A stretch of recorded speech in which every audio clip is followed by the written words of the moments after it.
আস্তে আস্তে আমাদের মাঝখান থেকে হারিয়ে যাচ্ছে আমাদের প্রিয় মানুষগুলো। অনেক আলেম উলা বড়ে হক্কানি আলেমেরা, কোরআনের পাখিগুলো আস্তে আস্তে আমাদের মাঝখান থেকে হাফেজগুলো হারিয়ে যাচ্ছে।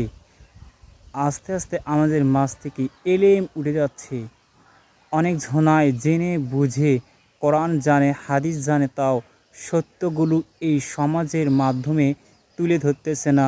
আল্লাহর রব্বুল আলামিন কোরআন, আমাদের প্রিয় নবী মুহাম্মদ সাল্লাল্লাহু আলাইহি সাল্লামের সুন্নত তরিকাগুলো সত্য জানা সত্ত্বেও তুলে ধরতেছে না।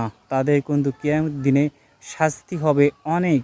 জেনে বুঝে আল্লাহর কোরআন কিন্তু ইসলাম প্রচার করতেছে না, অনেক কিছুই কিন্তু জেনে বুঝে রাষ্ট্রীয় ভয়, সমাজের মানুষের ভয়, অনেক কিছু ভয়ের কারণে তারা সত্যগুলো প্রকাশ করতেছে না এই সমাজের ভিতরে। শাস্তি হবে কিয়ামতের দিনে, এতে কোনো সন্দেহ নাই।